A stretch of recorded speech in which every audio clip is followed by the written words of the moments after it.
నమస్కారం మీడియా మిత్రులకి. ఎస్ఐఆర్ ఇక్కడి మనము ఫస్ట్ ఎస్ఐఆర్ ప్రక్రియ కొనసాగుతూ ఉంది మన రాష్ట్రంలో. అందరికీ నా రిక్వెస్టు, భారతీయులందరికీ, బంగ్లాదేశు రోహింగ్యాలు వచ్చి ఇక్కడ నివసిస్తూ దొంగోట్లు పోయిన పార్లమెంట్లో వేసిన వాళ్ళకు కూడా రిక్వెస్ట్, మీరు అందరూ వెళ్ళిపోండి. మీకు మమతా బెనర్జీ ఇచ్చిన ఆధార్ కార్డు, ఆమ్ ఆద్మీ పార్టీ వాళ్ళు ఇచ్చిన ఆధార్ కార్డులతోటి ఇక్కడ నివసిస్తానికి ఇక్కడ ఓట్లు వేసే ప్రయత్నం చేయకూడదు. ఇప్పుడు ఎస్ఐఆర్లో మీ అయ్యాబాద్ కూడా అడుగుతారు, అవి రావు కదా. కాబట్టి గమ్మున చాలామంది బస్సు ఎక్కుతున్నారు, పోతున్నారు, బార్డర్లు దాటి వాపస్ పోతున్నారు. నెక్స్ట్ రానున్న కాలంలో ఇవి అయిపోయాక ఎవరైతే ఓటర్లకి వెళ్ళిపోయినారో వాళ్ళందరికీ స్క్రూటినీ అవుతుంది. నాకు తెలిసి వాళ్ళందరికీ మళ్ళా చట్టపరంగా వాళ్ళ మీద చర్యలు ఉంటాయి. కాబట్టి మర్యాదగా ముందే మీరు వెళ్ళిపోతే బెస్ట్. ఇది బంగ్లాదేశ్ రోహింగ్యాలకి నా రిక్వెస్ట్. ఇక భారతీయులందరికీ ఈ ప్రక్రియలో దయచేసి పాలు పంచుకోండి. గ్రామాలలో బ్రహ్మాండంగా కొనసాగుతుంది. నిజామాబాద్ పార్లమెంట్లో అర్బన్లో చాలా వేగవంతం కావాల్సిన అవసరం ఉంది. ఇది భారతీయ జనతా పార్టీ శ్రేణులకు కూడా నేను మెసేజ్ ఇస్తా ఉన్నా. ముస్లింలై డబల్ ఓట్లు ఉంటాయి, అక్కడ రోహింగ్యా వాళ్ళే ఉంటాయి, బంగ్లాదేశ్లీ అట్లా పోనాల్సిన అవసరమే లేదండి. అందులో మనం తలదూర్చుకోవాల్సిన అవసరమే లేదు. వాళ్ళందరూ ఎగిరిపోతాయి, డబల్ ఓట్లు ఉన్నాయి, ఎగిరిపోతాయి. బంగ్లాదేశ్ వాడు రోహింగ్యా వాడు వచ్చి ఇక్కడ చేసుకున్న వాళ్ళందరూ ఎగిరిపోతాయి. మనము మన ఓటు, భారతీయుల ఓటు పోకుండా మనం జాగ్రత్త పడదాం. ఒకవేళ ఫాము రాకపోతే ఆన్లైన్లో కూడా మీరు చేసుకోవచ్చు. ఆన్లైన్లో voters.eci.gov.in వెళ్ళి మీకు ఫామ్ డౌన్లోడ్ అవుతుంది. దాంట్లో ఫస్ట్ మీకున్న ఎపిక్ నెంబరు, మొబైల్ నెంబర్ అడుగుతుంది, ఇచ్చేయండి. ఆ తర్వాత రాష్ట్రము తెలంగాణ, లేటెస్ట్ ఎపిక్ నెంబరు, మీరు ఇంతకుముందు ఏమైనా అడ్రస్ మార్చుకొని లేకపోతే ఏమన్నా ఉంటే అట్లా ఏమైనా మారి ఉంటే మళ్ళీ ఎపిక్ నెంబర్ ఇవ్వండి. పర్సనల్ డీటెయిల్స్ ఆటోమేటిక్ అవే డౌన్లోడ్ అయిపోతాయి మీరు ఇవ్వగానే, ఎపిక్ నెంబర్ ఇవ్వగానే. ఆ తర్వాత మొబైల్ నెంబరు వెరిఫికేషన్ రీవెరిఫై చేస్తుంది. మొబైల్ నెంబర్ ఇచ్చేయండి లేటెస్ట్ది ఏమైనా ఉంటే. 2002 తర్వాత మీ ఓటర్ ఐడి ఉంటే EPIC details of father, voter ID details of father, mother or grandfather or grandmother details అడుగుతుంది. అవి మీ దగ్గర పెట్టుకోండి. మీ పేరెంట్స్ యొక్క ఎపిక్ నెంబర్లు, ఓటర్ ఐడీలు డీటెయిల్స్ పెట్టుకోండి దగ్గర, అవి అప్లోడ్ చేయండి. దీని తర్వాత మీకు రసీదు వస్తుంది. ఆ రసీదు డౌన్లోడ్ చేసుకొని పెట్టుకోండి. మీరు అన్నీ కూడా ఈ father mother details, voter ID details దగ్గర పెట్టుకుంటే ఈ ప్రక్రియ మొత్తం కూడా కేవలం 3 నిమిషాల్లో ఆన్లైన్లో అయిపోతుంది, 3 minutesలో అయిపోతుంది. నా రిక్వెస్ట్ ప్రతి ఒక్క నిజామాబాద్ పార్లమెంట్లో ఉన్న ప్రతి ఒక్క భారతీయ పౌరుడికి దయచేసి ఆన్లైన్ చేసేసుకోండి. ఆ ఫామ్ గవర్నమెంట్ వాళ్ళు ఇచ్చిండ్రా, బిఎల్ఓలో వచ్చి ఇచ్చిండ్రా, ఇయ్యలేదా అవన్నీ తర్వాత, ఫస్ట్ మీరు లాగిన్ అయిపోయి చేసేసుకోండి. ఇక చాలా ఓట్లు పోతున్నాయి, పోతాయి. మరి బంగ్లాదేశ్కి వెళ్ళి వచ్చినోడు ఈడ దొంగ ఆధార్ కార్డులు తీసుకొని మమతా బెనర్జీ లాంటి వాళ్ళు, అరవింద్ కేజ్రీవాల్ లాంటి వాళ్ళు ఇవి పట్టుకొని వస్తే ఈడ సింపుల్గా కింద father epic number, mother epic number అడుగుతారు. ఈ ఫామ్లో ఎక్కడికెళ్ళి తెస్తారు. దాని తర్వాత 11-12 డాక్యుమెంట్స్ ఉన్నాయి. ఆధార్ కార్డు, మీరే కాదు తల్లి తండ్రిది కూడా అడుగుతున్నారు. ఓటర్ ఐడి లేదా పాస్పోర్టు లేదా Aadhaar, driving proof of identity, proof of address, proof of birth, place of birth, date of birth, ఇవన్నీ ఎడికెళ్ళి దొరుకుతాయి. బంగ్లాదేశ్ వాడికి దొరికాయి, అలా నయనయ్య అమ్మాయి, రోహింగ్యా వాడికి దొరికాయి. కాబట్టి ఓట్లు ఎగిరిపోతున్నాయి. మనము భారతీయ జనతా పార్టీ శ్రేణులందరూ మన ఓట్లు పోకుండా మనం జాగ్రత్త పడాలా. మనం కొంచెం మోటివేట్ చేసి ఈ ఫామ్స్ ఫిల్ చేయించి వాపసు బిఎల్ఓలకి సబ్మిట్ చేసి వరకు మన బూతులలో మనము ప్రయత్నం చేద్దాము. ఆన్లైన్ కూడా చేయడానికి అందరికీ బూత్లో ఉన్న మన వాళ్ళందరికీ కూడా ఆన్లైన్ చేసుకోవడానికి మీరు చేయాల్సిన పబ్లిసిటీ కానీ రిక్వెస్ట్లు కానీ దయచేసి చేయండి. అందరి దగ్గర వాట్సాప్ గ్రూపులునే ఇవ్వాలి. రేపు మనకంటే మేము చేసే రాజకీయాల కంటే గ్రామాలలో వాట్సాప్ గ్రూపులలో రాజకీయాలు ఎక్కువ అవుతున్నాయి రేపు. కాబట్టి ఆన్లైన్ మన వాళ్ళతోటి ఓటు ఎన్రోల్మెంట్ ఇది ఎన్యూమరేషన్ చేయించేసుకోండి ఎస్ఐఆర్లో. డోంట్ వరీ అబౌట్ తసమదీయులు, అసమదీయుల ఓటు పోకుండా చూసుకోండి. ఏం సినిమా అది? చెంచులక్ష్మి సినిమా అది. ఎందరు చూసారు? Black and white cinema. అసమదీయులు తసమదీయులు.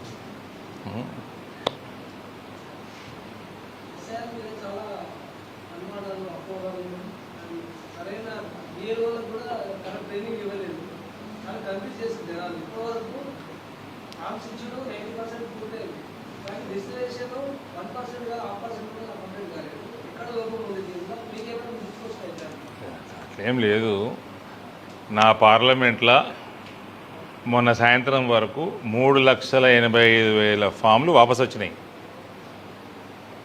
మళ్ళీ 1% 1/2% అనకు. 3,85,000 ఫామ్స్ వాపసు కూడా వచ్చినాయి. నిజామాబాద్ అర్బన్లో తక్కువ ఉన్నాయి. నిజామాబాద్ అర్బన్లో తక్కువ ఉండడానికి ఇక్కడ 43% ముస్లిం పాపులేషన్ ఉంది, 57 హిందువుల పాపులేషన్ ఉంది పాత లెక్కల ప్రకారం. ఇప్పుడు ఎంత మారుతుందో తెలియదు, మారుతుంది కానీ పక్క డబల్ ఓట్లు వీక్తాయి. నా లోక్సభ ఎన్నికలలో 2019లో 1,10,000 ఓట్లు పోలేని ఒక్క దెబ్బకి 2,05,000 అయినాయి 24లో. ఇవన్నీ అస్సాంకి వెళ్ళి వచ్చిన వాళ్ళు అప్పటికే అస్సాము ఈశాన్య రాష్ట్రాలలో ఎస్ఐఆర్ అయిపోయింది. వాళ్ళు వచ్చి ఇక్కడ సెటిల్ చేయించుకుర్రా కేసీఆర్. వాళ్ళు వచ్చి కేసీఆర్ కూడా ఓటేసింది లేదు, కాంగ్రెస్ కేసీఆర్ ఈ బలిగింది కేసీఆర్. వాళ్ళందరి పీక్తాయి. ఇంకా 14-15 రోజులు ఉంది. డెఫినెట్గా ఫామ్స్ రిటర్న్ వస్తాయి, నింపేసి మళ్ళీ అప్లోడ్ చేస్తారు. కానీ ఆన్లైన్ ప్రక్రియ కూడా చేసుకుంటే ఇంకా వేగవంతం అయితే ఈజీగా అవుతాయి. బిఎల్ఓల మీద ఆధారపడాల్సిన అవసరం లేదు. నేను పోస్ట్ పెట్టినా, ఆ నేషనల్ పార్టీకి వెళ్ళి వచ్చింది. పాండుచేరి టు కోల్కతా టు బంగ్లాదేశ్ బస్సులు నడుపుతున్నారు. తమిళనాడుకి వెళ్ళి వెస్ట్ బెంగాల్కి వెళ్ళి బంగ్లాదేశ్ అందరు పోతున్నారు వాపసు.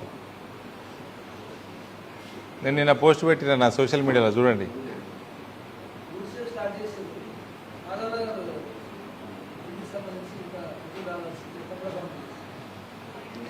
మొన్న నా సెల్ఫీ వీడియో తీసి కూడా సిగ్గురాలే కాంగ్రెస్ వాళ్ళకి. సుదర్శన్ రెడ్డిని అడుగురు ఒకసారి. సుదర్శన్ రెడ్డి ప్రెస్ మీట్ పెట్టడా? పోయి ఇంటికి పోయి తీసుకొని ఇంటర్వ్యూలు ఏంది సంగతి అని. భూపతి రెడ్డి ఇంటికి పోయి తీసుకొని భూపతి రెడ్డి పెట్టడా ప్రెస్ మీటు? అరే ప్రెస్కు పెట్టడా? అమ్మ అడుగురు పోయి.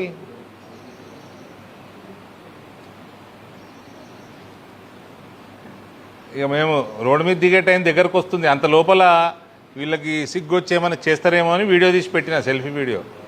దీంతో ఆగుతారా సరే, లేకపోతే ఇంకా ఇబ్బంది మీదే. మేము రోడ్డు మీద దిగితే అది కూడా దగ్గరకు వస్తుంది. ఆ టైం కూడా ఇంకా పసుపు బోర్డుకి ల్యాండ్ ఇస్తలేరు.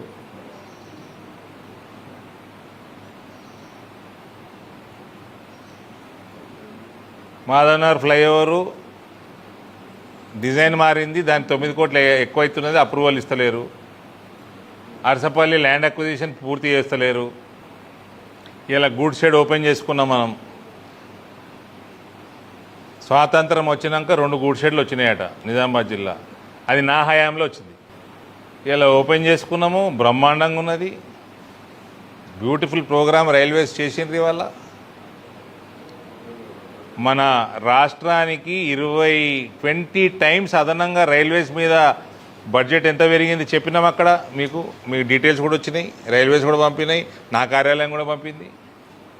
తెలంగాణకి 40,000 కోట్ల పైన వర్కులు నడుస్తూ ఉన్నాయి రైల్వేస్ సంబంధించిన తెలంగాణలో.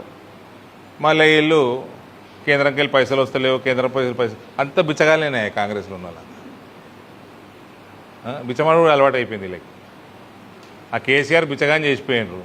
ఆ కేసీఆర్కి ఏమో తెలంగాణ సర్ప్లస్ రాష్ట్రం ఇచ్చింది తెలంగాణ ప్రజలు. ఏమో 7 లక్షల కోట్లు 8 లక్షల కోట్లు అప్పులు చేసిపోయినని వార్తలు చదువుతా ఉన్నాను నేను.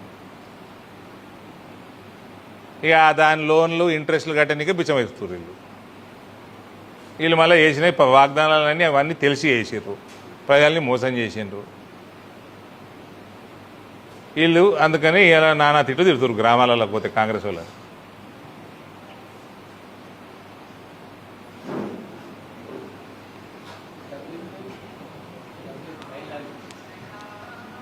డబ్లింగ్ కూడా నేను అక్కడ మాట్లాడాను, మీరు అక్కడ లేనట్టున్నారు. ఆల్మోస్ట్ మన ముత్కేడు దోన్ అంతే కదా, మొత్తం ఆల్మోస్ట్ కంప్లీట్ అయింది. మన దగ్గర కూడా వర్కులు చాలా ఫాస్ట్ కొనసాగుతున్నాయి. 15-16 కిలోమీటర్లు కమిషన్ కూడా అయిపోయింది.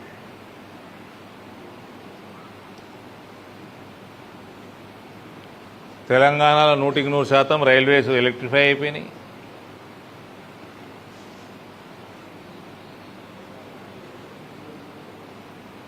ఎక్కడ అవసరం ఉంటే అక్కడ ఆర్ఓబీలు వస్తున్నాయి. మన స్టేషన్ ఎట్లా డెవలప్ అవుతుందో చెప్పినాను. ఆ డీటెయిల్స్ అన్నీ మీడియాకి గ్రూప్లో పెట్టేసింది ఇప్పుడే మీకు. తెలంగాణ అండ్ నిజామాబాద్ పార్లమెంట్ అన్ని డెవలప్మెంట్స్.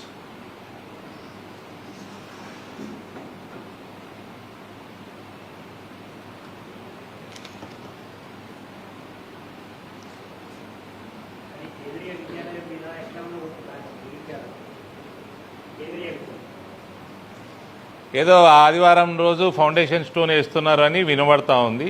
కన్ఫర్మేషన్ వస్తే డెఫినెట్లీ మాకు బీజేపీకి కావాల్సిన చోట మేము ప్రజల కోసం ఏది కన్వీనియంటో దానికోసం కొట్లాడతాం. మా చుట్టాల ల్యాండ్లు ఉన్నాయి, అక్కడనే పెట్టుకోవాలా ఇన్స్టిట్యూషన్లు అని మాకు ఉండదు. మా చుట్టాలు వేరే పార్టీల అధ్యక్షులు ఉన్నారు, అదే పార్టీలో నేను ఉంటానని నాకు అట్లా ఉండదు. కాబట్టి ప్రజలకు ఏది మంచిది, భవిష్యత్తు దేశానికి ఏది మంచిది, ఏ పార్టీ భావజాలం మంచిది, దానికోసం కొట్లాడతాం. మాకు కావాల్సిన చోట వచ్చింది. 5 ఎకరాలు మినిమం ఇచ్చిండ్రు, దాన్ని 10 ఎకరాలు కూడా చేపిస్తాం. మర్యాద చేస్తే మర్యాదగా చేయించుకుంటాము, వంగబెట్టి చేయించాల్సి వస్తే వంగబెట్టి చేపిస్తాం.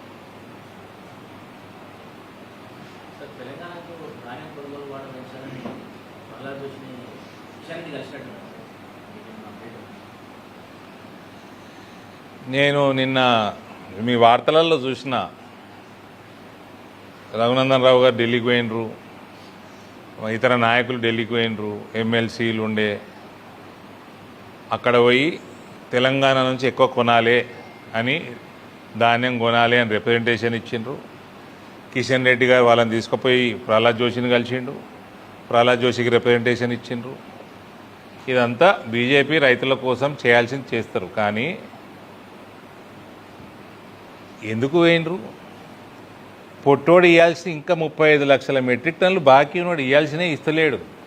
కిషన్ అన్నకి నేను చెప్తున్నా, అన్న ఏమో మంచోడు, ఏమైనా బెయిల్ చేయాలా తెలంగాణకి అని ఆయన ప్రయత్నం చేస్తాడు. కానీ అన్నకి చెప్తా ఉన్నా, పొట్టోని డైరెక్ట్గా అడుగు, పొట్టోడా ఇంకా 35 లక్షల మెట్రిక్ టన్నులు బాకీ ఉన్న 2 సంవత్సరాల నుంచి అది ఇవ్వలేదని మళ్ళీ దానికి మళ్ళా బీజేపీ మీద బురదల్లుడు ఎందుకు? నువ్వు ఇచ్చేటియే ఇవ్వలే, ఇంకా 35 లక్షల టన్నులు పొట్టుకోవడానికి చెప్పండి. ఇదేదో మనం గుంటలేము, కేంద్రం గుంటలేదు, తెలంగాణ ఇయ్యనీక సిద్ధంగా ఉన్నది, కేంద్రం గుంటలేదు అన్నట్టున్నది. ఇది మీరు ఇస్తా అన్నదే ఇయ్యలే, ఇంకా 2 నెలల నుంచి వెయిట్ చేస్తుంది కేంద్రం. ఇంకోటి, ప్రతిసారి గదముకోడు ఉన్నప్పటి నుంచి ఇదే పంచాయతీ. మేము కొంటున్నాం, మేము ప్రొక్యూర్ చేస్తున్నాం, మేము చేస్తున్నాం, ప్రతి ధాన్యం గింజ మాదనే ఆడు ఇంతకుముందు ఆ గులాబ్పాటి వాడు అంటుండే, ఇప్పుడు వీళ్ళు అంటున్నారు. నేను మీడియా మిత్రులను ఒకటే క్వశ్చన్ అడుగుతున్నా, ఇవన్నీ ప్రొక్యూర్మెంట్ చేసి, సరే మీరు ప్రొక్యూర్మెంట్ అంటుండ్రా, మీరు కొంటున్నాం అంటుండ్రా, ఏం చేస్తామంటారు? మీరు అన్నీ తీసుకొని ఏం చేస్తుండ్రు? బియ్యంని ఏం చేస్తున్నారు? దానికి ఆన్సర్ ఇవ్వను. గదముకో నియమని ఇప్పటికీ ఆయన కొడుకు కేటీఆర్ నియమను, హరీష్ నియమను ప్రొక్యూర్ చేసారు కదా 10 ఏళ్ళు.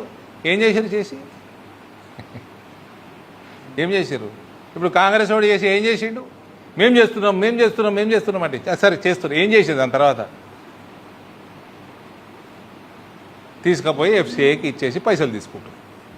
మేము చేసినట్టు ఎట్లయితుందే?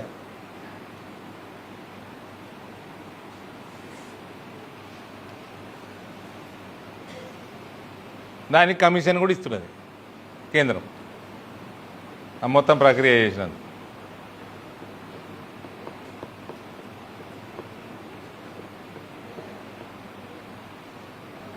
మేము చేస్తున్నాం అంటుండే గద్దముకోళ్ళు అంటుండే. అక్కడ మీడియాలో ఒక్కరు కూడా చేసి ఏం చేస్తున్నారు సార్, చేసినాక ఏం చేస్తున్నారని అడిగితే అయిపోయి. గద్దముక్కుకు భయపడి అడగరేమో. సరే ప్రొక్యూరీ చేస్తున్నారు, అయినాక ఏం చేస్తారు సార్ అని అడిగితే కథం క్లోజ్ సబ్జెక్ట్ అయిపోతుంది అన్నీ.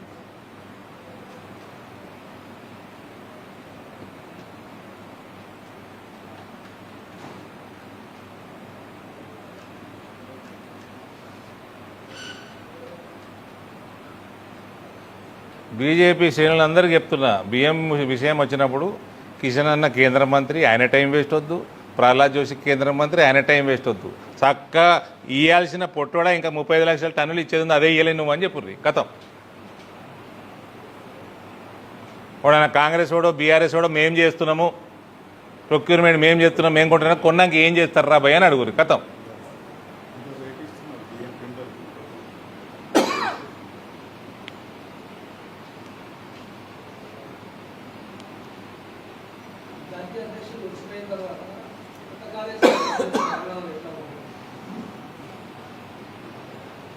Telangana will be a cake walk for Bharatiya Janata party next time.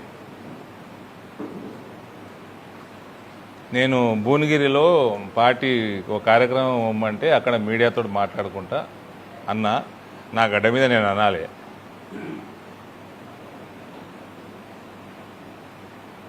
Electioneering చేస్తాము, రాజకీయం చేస్తాము, ఏమి చేయగలుగుతామో మొత్తం చేస్తాము న్యాయబద్ధంగా. ఆకాశం కింద భూమి మధ్య, ఆకాశం భూమి మధ్యలో ఏమైనా చేస్తాం న్యాయబద్ధంగా. ఇక్కడ భారతీయ జనతా పార్టీ ప్రభుత్వం తెస్తాము. రైతులకి, మహిళలకి, ఎన్ఆర్ఐలకి, యువతకి సేవలు చేస్తాము.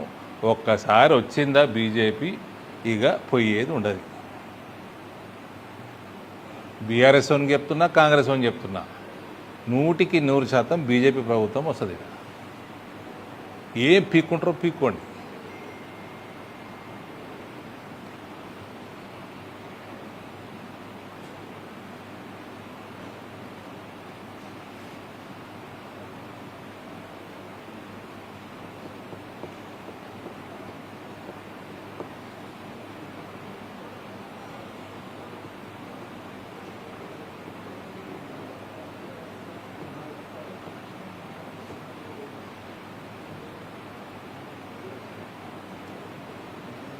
సింగరేణి నల్ల కేటాయింపుకి సంబంధించి వడ్డీ విక్రమార్క కేంద్రం రాష్ట్రానికి కూడా ఇవ్వాల్సింది సంప్రదించలేదని ఒక కామెంట్ చేశారు.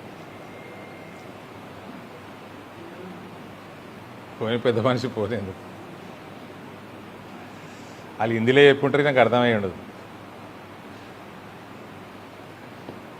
వీళ్ళు సంప్రదించిన బియ్యము, వీళ్ళని సంప్రదించే వీళ్ళు చెప్పిన టార్గెటే అది. వీళ్ళని సంప్రదించే పెడతారు ఎఫ్సిఐ టార్గెట్. వాళ్ళు రాసుకుంటారు ఇంత వస్తుంది తెలంగాణకి వెళ్ళని, అందులోకెళ్ళి 35 లక్షల టన్నులు ఇవ్వలే. మీరు ఇంకా ఎందుకు ఆగమవుతుర్రు కాంగ్రెస్ ప్రభుత్వంలో ఉన్నోళ్ళు?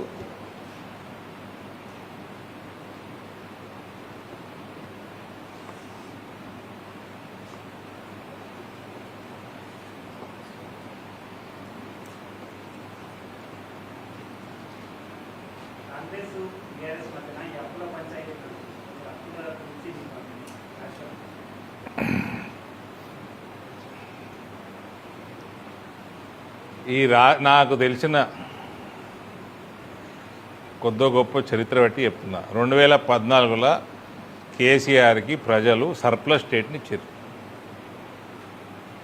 దాన్ని ఈ మధ్య మీ వార్తలలో చూస్తున్నది 7 నుంచి 8 లక్షల కోట్ల అప్పుల పాలు చేసిండు కేసీఆర్. అది తెలిసి ఉండంగా రేవంత్ ఇంప్లిమెంట్ చెయ్యలేని ప్రామిసులు చేసిండు, ప్రజల్ని మోసం చేసిండు, కాంగ్రెస్ గెలిచిండు. కాంగ్రెస్ గెలిచింది కూడా ఏంది నేరోగా 60 సీట్లు రావాలి, 63 64 వచ్చినట్టు ఇన్ని వాగ్దానాలు చేసినాక ఇవాళ ఈయన ఇంప్లిమెంట్ చెయ్యలేక కేసీఆర్ అప్పులు చేసిపోయిండు అని చెప్తున్నాడు. అబద్ధాలు, మోసాలు, ప్రజల్ని మభ్యపెట్టడము ఈ 2 పార్టీలకు అలవాటు అయిపోయింది. వాడేమో కాళేశ్వరం కడితే అది కూలిపోయేటట్టు కట్టిండు వాడు. ఇప్పుడు అంటాడు నాకు 3 నెలలు సమయం ఇస్తే నేను నింపి చూపిస్తా అంటాడు. ఈయననేమో రాగానే అని బొక్కలేయకుండా ఓ సంవత్సరంన్నర భయపెట్టించి ఆ కమిషన్ ఈ కమిషన్ అనుకుంటా రిపోర్ట్ ఇచ్చి అందులో అవకతవకలు ఉన్నాయి, కరప్షన్ ఉన్నది, క్వాలిటీ లేదని రిపోర్ట్ వచ్చినాక వాడిని బొక్కలేయకుండా అప్పుడు పైసలు తీసుకొని సిబిఐకి ఇచ్చాడు. ఈయననేమో నువ్వు చెప్పినట్టు నేను నీళ్ళు నింపితే అది కూలిపోతే ఎట్లా అని ఈయన పంచాయతీ. వాడు దొంగ, ఈడు గజ దొంగ.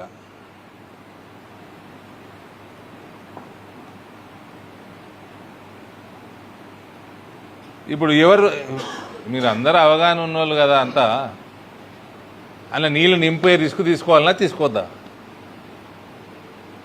ఆ పర్రెలు వాసినాయి, పిల్లర్లు కుంగిపోయినాయి.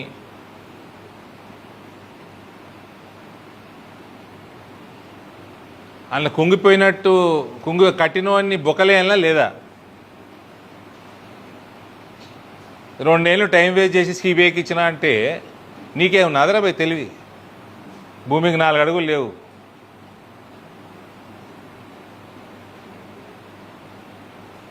ఆయనేమో 8 అడుగులు ఉంటాడు టెలిఫోన్ పోల్ లెక్క హరీష్. నాకు సమయం మీద నేను నింపుతా అంటాడు. వీడేమో నువ్వు నింపితే కూలిపోతే ఎట్లా రాబోయి, కూలేటట్టు కట్టింది నువ్వు కానీ వీడు అంటాడు.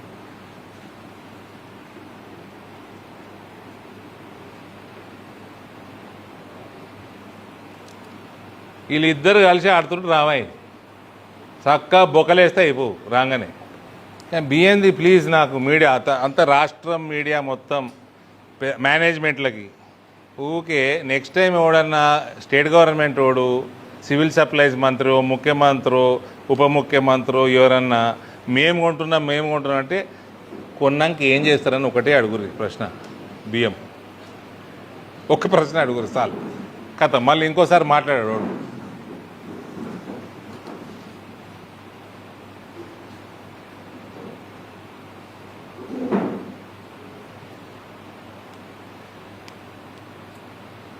యాజమాన్యాలు రిపోర్టర్లు ఫ్రీగా వదులుంది.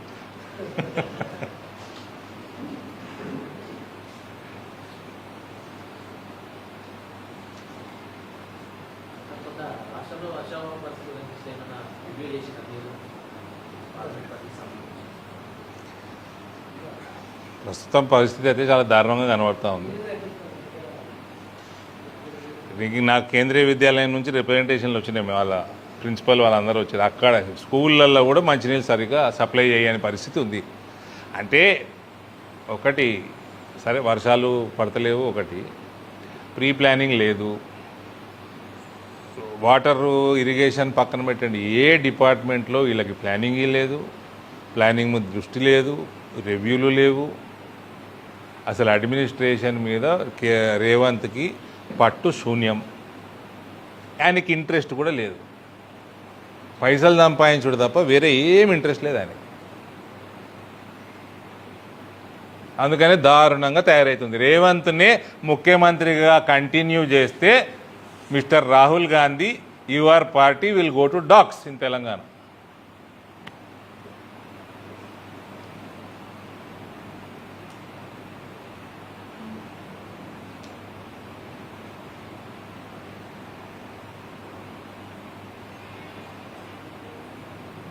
నట్టేట ముంచుతాడు రేవంత్ కాంగ్రెస్ పార్టీని, అది పక్క.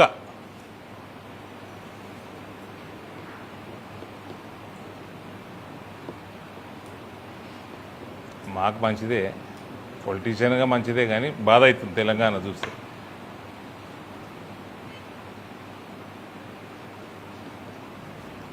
ఆయన ఏదో ఎగురుతున్నాడు బాగా. ఆయన ఆల్రెడీ ముఖ్యమంత్రి అయిపోయినా అనుకుంటున్నాడు కేసీఆర్ కొడుకు.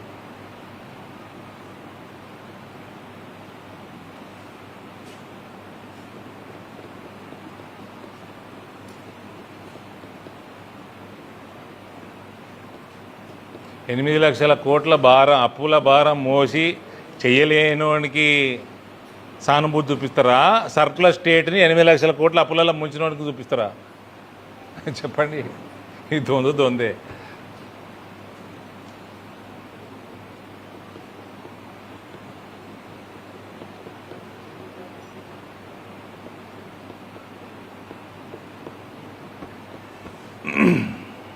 ఇంకేమైనా ఉందా? ఇప్పుడు నిజామాబాద్ పసుపు ఎక్స్పోర్ట్ చాలా చేసింది కదా సార్, ఎట్లా రైతులకు పసుపు రైతులకు ఎట్లా దానికి సంబంధించిన స్టార్ట్ అయింది సార్ ఎక్స్పోర్ట్స్ ఎక్స్పోర్ట్స్ అప్పుడు అనౌన్స్ చేసింది, దానికి సంబంధించిన రైతులకు ఇంట్రాక్ట్ అవ్వడం కానీ ఇక్కడ నిజామాబాద్ ప్రాంతంలో పండే పసుపులో ఎక్స్పోర్ట్స్ పెరుగుతాయి, ఇది అనే డౌట్ ఏం లేదు. కానీ అందులో మేజర్గా హర్డులు మందులు కొట్టడం తగ్గియాలి. ఆర్గానిక్ సర్టిఫికేషన్ వైపు, నేను పూర్తి ఆర్గానిక్ అంటలేను, ఆర్గానిక్ సర్టిఫికేషన్ వైపు రైతులు అవగాహన తెచ్చుకొని ఆ రకంగా పండిస్తే చాలా బెనిఫిట్ ఉంది. ఇక్కడ ఇవాళ ఓపెన్ చేసిన గూడ్ షెడ్ ద్వారా చేంబర్ ఆఫ్ కామర్స్ వాళ్ళు దాని మీద దృష్టి పెట్టాలా.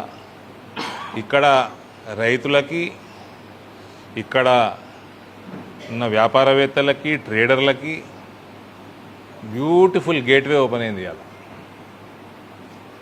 భవిష్యత్తుకి, ఈ ప్రాంత భవిష్యత్తుకు కూడా మంచి గేట్వే ఇది. ఆల్మోస్ట్ ఇప్పుడే ఇమీడియట్ ఇప్పుడు రైట్ నౌ 17 రేకులు అన్లోడింగు, 12-13 రేక్స్ లోడింగు, అంటే దాదాపు 30 రేక్స్ నెలకి అనే యావరేజ్ ఇప్పుడే జరుగుతుంది అది పని.